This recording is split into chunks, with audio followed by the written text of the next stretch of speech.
For us, a rain shower is a minor inconvenience, a reason to grab an umbrella. But for the small inhabitants of our world, it's not an inconvenience, it's a battle for survival. Each drop of rain is a colossal, high-speed projectile.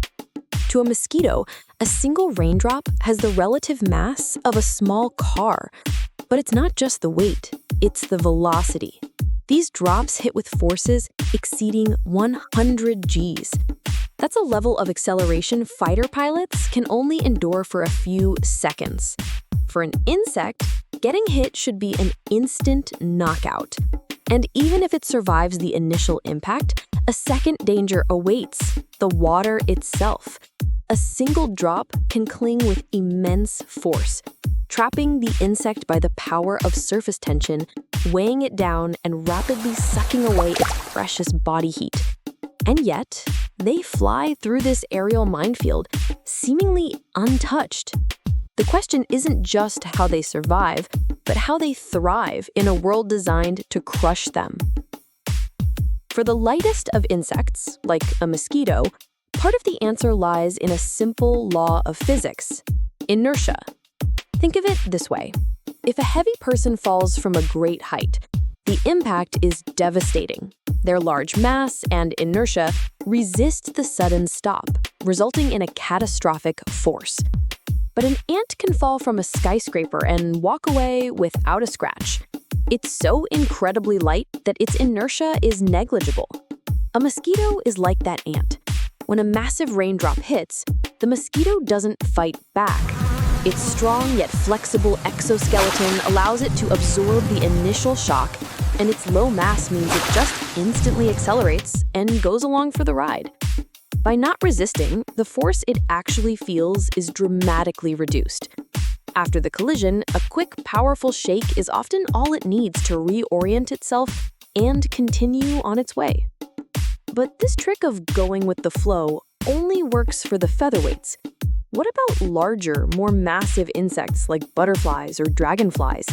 Their wings are paper-thin, seemingly so fragile that a strong breeze might tear them. How can they possibly contend with this liquid artillery? Their secret is something else entirely. Something so elegant, it borders on magic. This is a butterfly wing, and this is what happens when water meets it. It doesn't stick, it doesn't spread, it bounces, like a rubber ball on a trampoline. On a normal surface, like glass, water clings and flattens out. But here, the wing actively, almost intelligently, rejects every single drop. The surface looks perfectly smooth. So what is this invisible armor? To find the answer, we have to go deeper, past the vibrant colors, beyond what our eyes can see, into the realm of the nano world. As we zoom in 100 times, then 1,000 times, the secret is revealed. The surface isn't smooth at all. It's a masterpiece of microengineering. We see a dense forest of overlapping scales, and on those scales, an even more intricate network of ridges, pillars, and columns made of a tough material called chitin. These structures are minuscule, many of them a fraction of the width of a single human hair. This complex two-tiered texture does something ingenious. It traps a stable, microscopic layer of air. So when a water droplet lands, it's mostly sitting on this cushion of air, not on the wing itself. The actual points of contact are infinitesimally small. With almost nothing to hold onto, the droplet has no choice but to roll away at the slightest disturbance.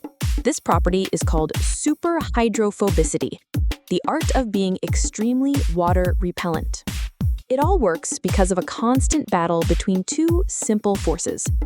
The first is cohesion, the force that makes water molecules want to stick together like tiny magnets. This is what pulls water into spherical droplets. The second is adhesion, the force that makes water molecules want to stick to other surfaces. On a surface like glass, adhesion is strong, so the droplet spreads out. We can measure this with something called the contact angle. An angle less than 90 degrees means the surface is hydrophilic or water-loving. But on the butterfly's wing, the nanostructure dramatically weakens adhesion. Cohesion wins the battle. The water pulls itself into a tight, almost perfect sphere, creating a contact angle of over 150 degrees. This makes the surface superhydrophobic.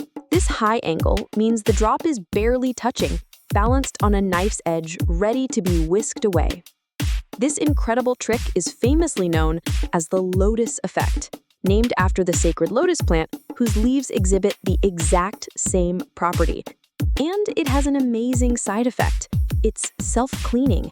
As the water purls up and rolls off, it picks up and carries away any particles of dust, dirt, or pollutants, keeping the surface pristine and functional.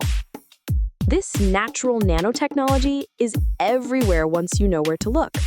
Dragonflies use it to keep their wings light and ready for high-speed flight. Insects like the water strider have feet covered in tens of thousands of these tiny, grooved water-repellent hairs per square millimeter, allowing them to distribute their weight and glide across a pond's surface tension. And it's not even limited to insects. A bird's feather is another perfect example. Its complex interlocking structure of barbs and barbules creates the same kind of rough, air-trapping surface. This is then coated with waxy oils from the bird's preen gland, creating a powerful two-part defense system against water.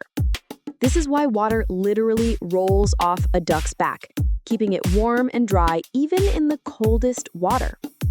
And where nature leads, human innovation follows. This field, called biomimicry, is all about learning from nature's genius. We are now creating our own superhydrophobic surfaces inspired by the butterfly and the lotus leaf. These aren't just lab curiosities, they are solving real-world problems. We have self-cleaning glass for skyscrapers and paints that wash clean in the rain.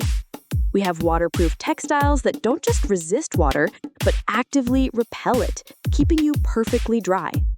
The applications are becoming even more advanced.